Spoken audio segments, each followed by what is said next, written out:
మీ ఎలాంటి వ్యాపార ప్రకటనలకైనా వెంటనే మా ఛానల్ సంప్రదించండి. ప్రస్తుతం మనతో పాటు ప్రముఖ ఆధ్యాత్మికవేత్త వేదిక్ ఆస్ట్రాలజర్ అవినాష్ దాస్ గారు మనతో ఉన్నారు. గురుగారితో మాట్లాడదాం. నమస్కారం గురుగారు. నమస్కారం. ఓం నమ శివాయ. ఓం నమో వెంకటేశాయ. గురుగారు, జూలై నెల 2026 మీనరాశి వారి పరిస్థితి ఏ విధంగా ఉండబోతుంది? సో మరి 2026 సెకండ్ హాఫ్ జూలై నెల మరి వీళ్ళ పరిస్థితి ఏ విధంగా ఉండబోతుంది గురుగారు? మీనరాశి బాగానే ఉంది. లగ్నంలో శని, 5వ ఇంట్లో గురువు, గురువుతో పాటు శుక్రుడు, బుధుడు. సో ఇక్కడ చెప్పేది వ్యాపారం,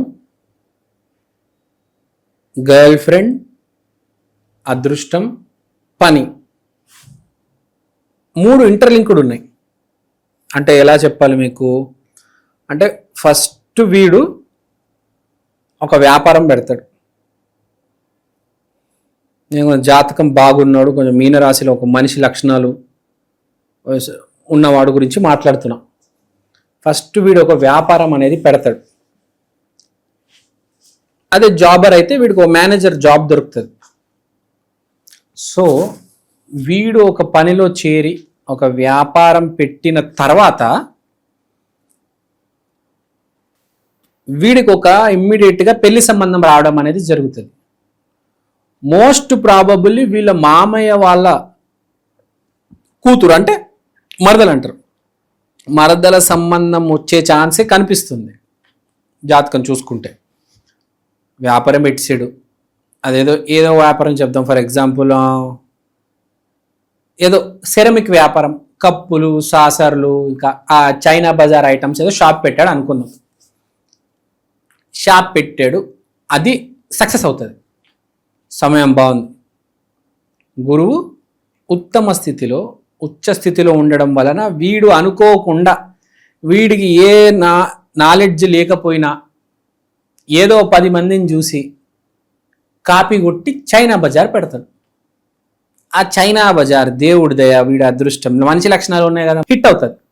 నెక్స్ట్ ఏం జరుగుతుంది తెలుస్తుంది అందరికీ. ఓ వీడు చైనా బజార్ పెట్టాడు, వీడు బాగానే సంపాదిస్తున్నాడు. అయితే వీళ్ళు మామయ్య ఫోన్ చేస్తాడు, మా కూతుర్ని పెళ్లి చేసుకో. ఇంకేముంది, వీడు కూడా ఏం ఆలోచిస్తాడు కదా, వేరే ఏదో అమ్మాయిని ప్రేమించి ఇంటర్ కాస్ట్ ప్రేమ అదంతా మనకి ఎందుకు, మనం టైం లేదా దానికి, మన ఇంట్లో పిల్ల, మనకు వ్యాపారం ఉంది, నడుస్తుంది, చేసుకోబడలా, పెళ్ళి చేసుకుంటే బాగుంటుంది కదా అని అనుకుంటాడు కదా. అవునా కదా? అదృష్టం కలిసి వచ్చిందండి. ఇప్పుడు అదృష్టం, వీడు ఏమీ చేయలే, వీడికి ఏ తెలివితేటలు లేవు, చదువు లేదు, చైనా బజార్ పెట్టాడు, దేవుడి దయ. లేకపోతే వీడు కానీ తెలివితేటలు ఉన్నాయా? అస్సలు లేవు. మొత్తం నాశనం చేసి, దుంప నాశనం చేసి, సర్వనాశనం చేసి, ఫ్యామిలీని ముంచేసే తెలివితేటలు వీడివి. దేవుడి దయ, మంచితనం కాపాడింది. కొంతమంది మనం చూస్తాము, మొదటి వ్యాపారం, రెండో వ్యాపారం, 3 వ్యాపారాలు పెడతారు, అయినా నడవవు. 4వ వ్యాపారము, 5వ వ్యాపారము హిట్ అవుతుంది. అప్పటికి వాడు పిచ్చోడైపోయి టెన్షన్ చచ్చిపోతూ ఉంటాడు. కానీ వీడు చూడండి, వీడు అదృష్టం, మంచోడు, కానీ తెలివితేటలు లేవు, చదువు లేదు. ఏది కాపాడింది? మంచితనం. గురువు గ్రహం వీడిని సెటిల్ చేసి, వీడి పెళ్ళి కన్ఫర్మ్ చేసి, వీడికి పెళ్ళి బట్టలు కూడా ఇప్పించేస్తాడు గురువు. అన్నీ రెడీ పెట్టుకొని కూర్చుంటాడు హ్యాపీగా షాప్లో ఏసీ ముందు. నిజమేంది, అసలు దేనికి పనికిరానాడు, వేస్ట్ ఫెలో, ఒక్క క్వాలిటీ ఉంది, మంచివాడు, గుడ్ బాయ్, ఇంటెలిజెంట్ బాయ్ కాదు, ఎడ్యుకేటెడ్ బాయ్ కూడా కాదు, గుడ్ బాయ్. పని కూడా రాదు, ఆ షాప్లో ఏ సరుకు ఎంతో తెలీదు, ఆ పని వాళ్ళే చెప్తే రాస్తూ ఉంటాడు బిల్లులు. 50 రూపాయలు సార్, 70 రూపాయలు, 100, 200, 300, 500, ఫుట్బాల్ 120, బిల్లులు ఇవ్వడము, అంతే కదా. జనాలు వచ్చి స్కాన్ చేసి వెళ్ళిపోతారు. వీడికి ఏమైనా వచ్చా, వీడేమైనా చేశాడా అని అడుగుతున్నాను నేను. అది గురుగ్రహం అంటే. ఏ పాపం తెలియనివాడికి, ఏ తప్పు చేయనివాడికి ఎప్పటికైనా మంచి జరుగుతుంది. ఇదే ఎగ్జాంపుల్, ఇదే ఇప్పుడు మీనరాశిలో జరగబోతుంది. శుక్రుడు బుధుడు ఇద్దరు కలిసి ఉన్నారు కాబట్టి సో వీడికి మ్యారేజ్ ప్రపోజల్ వస్తుంది. వీడేం చేస్తాడు, ఇదేదో బాగుంది, నాకు జేపీ మార్గాల్లో మేనేజర్ ఉద్యోగం ఉంది, ఇంకోటేమో నాకు చైనా బజార్ షాప్ ఉంది, ఇంక ఇప్పుడు మిగిలింది ఏంటి, పెళ్ళి.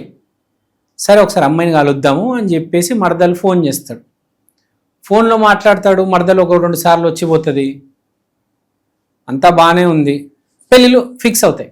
చాలామందికి యోగం ఉన్న వాళ్ళకి ఇప్పుడు వ్యాపారం పెట్టబోతున్నారు. జాబ్ చేసేటాళ్ళ కంటే వ్యాపారం చేసేటాళ్ళు ఎక్కువ మనకు తెలుసు.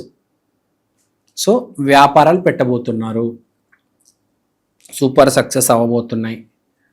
తర్వాత మనం దీని గురించి మాట్లాడడం, మాంగళ్యం కూడా జరిగిపోతుంది.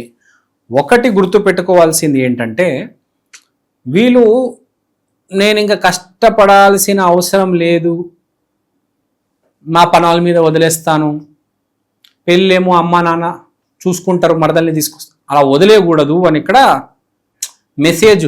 పని మెల్లిగా నేర్చుకోవాలి, లేకపోతే ఏ రోజు ఏ పనాడు మోసం చేస్తాడో తెలీదు.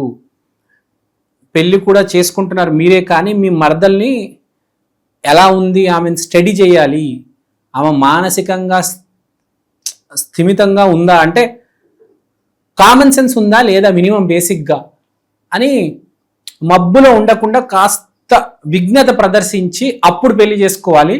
ఆ వ్యాపారాన్ని కూడా అలా ముందు కొనసాగించాలి అని మెసేజ్. ఎందుకంటే చీటింగ్ చేసే ఛాన్స్ కనిపిస్తుంది వ్యాపారంలో, మీకు చీటింగ్ జరగచ్చు, తేడా జరగచ్చు. ఎందుకంటే అమాయకుడినే మంచోడినే మోసం చేస్తారు కదా, తెలివితేటలుండండి ఎవరు మోసం చేయలేరు. సో ఇక్కడ చెప్పేది ఏంటంటే కొంచెం జాగ్రత్తగా ఉండండి, మోసపోయే అవి కనిపిస్తున్నాయి. తొందరపడి మరదల్నే పెళ్లి చేసుకోమాకండి. మీకు ఒకవేళ మీ మరదల సంబంధం డౌట్ వస్తే వదిలేయండి, వేరే అమ్మాయిని, మళ్ళీ ఇంకో సంబంధం వస్తుంది మంచి సంబంధం.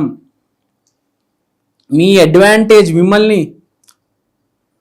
మిమ్మల్ని అడ్డుపెట్టి మీ అడ్వాంటేజ్ తీసుకుంటారు వీళ్ళ మంచికి. రేపు డ్యామేజ్ అయ్యేది మీకే. అదేదో ఏమని అంటారు ఏంటంటే, కౌన్సిలింగ్ సెంటర్లు, కోర్టులు, పోలీసుల చుట్టూ తిరిగి పెళ్లి నాశనం అయిపోయి వ్యాపారం మొత్తం మునిగిపోయి అలాంటి ఇబ్బందులు ఏమీ పడకుండా మీరు కొంచెం జాగ్రత్తగా ఉండాలి. కానీ ఏమి జరగదు, ఎందుకంటే గురువు ఉచ్చ స్థితిలో ఉన్నారు కాబట్టి అంతా బాగుంటుంది. కానీ మీ జన్మ జాతకంలో పరిస్థితి బాగాలేకపోతే ఇవన్నీ జరిగే అవకాశాలు ఉన్నాయి. 10% 20% అయినా ఇబ్బంది పడవచ్చు. కాబట్టి కళ్ళు 4 వైపులు చూసి నిర్ణయం తీసుకోండి. ఇంపార్టెంట్ నిర్ణయాలు తీసుకోబోతున్నారు రాబోయే 3-4 నెలల్లో. మీనరాశి వాళ్ళు గురుతత్వ రాశి కాబట్టి మంచివాళ్ళు, కాబట్టి జాగ్రత్తగా ఉండాలి. గురువు రాశి వాళ్ళు ధనస్సు రాశి, మీనరాశి ఎప్పుడైనా జాగ్రత్తగా ఉండాలి. గుర్తుపెట్టుకోండి, మిమ్మల్ని మోసం చేయడానికి వస్తారు. ఎవరి జాతకంలో అయితే రాహు పాడైపోయి ఉంటుందో వాడు, రాహుకి గురుకి పడదు. రాహు ఎవరి జాతకంలో అయితే పాడై ఉంటుందో వాడు ఏం చేస్తాడంటే ఫస్ట్ ఈ గురు జాతకంలో వాళ్ళని పాడు చేద్దామని చూస్తారు. సో ధనుసు రాశి, మీనరాశి జాగ్రత్తగా ఉండండి, మోసగాడు రావచ్చు. అది మైండ్ చాలా అలర్ట్గా ఉండాలి. కాస్త మీరు గాల్లో ఇటు అటు తిరిగి ఫోన్లు చూసుకుంటూ రీల్స్ చూసుకుంటూ ఉన్నారు అంతే, కింద నుంచి మొత్తం లాగేస్తారు. ఒక్క ఫోటో, ఒక్క స్కామ్ జరిగితే ఇంకా అంతే, మొత్తం వెళ్ళిపోతాయి మీ అకౌంట్ నుంచి. మీకు తెలిసిన వాళ్ళే పంపిస్తారు, మళ్ళీ అది కూడా తెలిసిన వాళ్ళు వేరే వాళ్ళ నెంబర్ నుంచే పంపిస్తారు. రేడు అకౌంట్లో డబ్బులు ఉన్నారా, తెలిసింది 30 లక్షలు ఉన్నారా, నేను స్కామ్ చేద్దామని స్కామర్స్ని పిలిపించి మరీ చేయిస్తారు. అది కొంచెం జాగ్రత్తగా ఉండాలి. ఏది పడితే అది ఓపెన్ చేయొద్దు. ఫోన్లో మధ్య అవి వస్తున్నాయి కదా, జాగ్రత్తగా ఉండాలి. మీనరాశి వాళ్ళకి చెప్తున్నాను, గురుతత్వ రాశులు జాగ్రత్తగా ఉండాలి, కాస్త మోసపోయే ఛాన్స్ ఉంది. తర్వాత పరాక్రమం చూపించాలి, చాలా అలర్ట్గా ఉండాలి, మబ్బుగా ఉండకూడదు. ప్రేమ పెళ్ళి అంతా బాగానే ఉంది, వ్యాపారం అంతా బాగానే ఉంది, హ్యాపీగా వెళ్ళిపోండి, ఏ గొడవ లేదు. ఒకటి బాడీ పట్ల లేజినెస్ వదిలేయాలి. అలా డబ్బులు వచ్చి అలా కూర్చోవడం కాకుండా వ్యాయామం లక్షణం అవన్నీ చేయాలి. ఇప్పుడు మీనరాశిలో కాస్త జాతకం బాగాలేని వాళ్ళు, కొంచెం నెగిటివ్ యాటిట్యూడ్ ఉన్న వాళ్ళు కొంచెం రెమెడీస్ చెప్తాం. మీనరాశి వాళ్ళు ఫస్ట్ ఏం చేయాలంటే, ఆదర్శ దంపతులు ఎవరు అంటే మనకు శివ పార్వతి ఆదర్శ దంపతులతో రామ సీత బేసిక్గా సీతారామ కళ్యాణం ఒకటి జరిపించేయండి. మీ పెళ్ళికి ఏ ఆటంకం లేకుండా ముందుకు హ్యాపీగా వెళ్ళిపోతుంది. తర్వాత వ్యాపారం అంటారా, వ్యాపారం అంటే మనకు వెంకటేశ్వర స్వామి బాగా గుర్తుకొస్తారు. ఆయన చాలా బాగా మ్యానిపులేట్ చేస్తారు, మనీ మ్యానిపులేషన్ చాలా బాగా చేస్తారు ఆయన. కాబట్టి మీరు శనివారం రోజు వెంకటేశ్వర స్వామి గుడికి వెళ్ళి స్వామి ఆశీర్వాదం తీసుకోండి.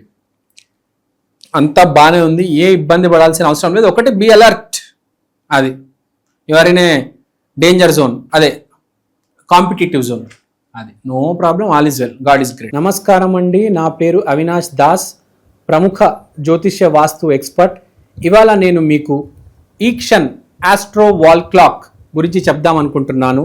దీంట్లో మీరు తిథి, వారం, నక్షత్రం ఇవన్నీ చూడొచ్చు. దీంతో పాటు అమృత ఘడియలు, వర్జ్యము, యమగండం, రాహుముహూర్తం, దుర్ముహూర్తం, రాహుకాలం ఇవన్నీ చూడవచ్చు. ఈ వైదికమైన watch first of its kind in India అండి. ఇలాంటి వాచ్ సౌత్ ఇండియాలో ఇప్పుడు దాకా రాలేదు.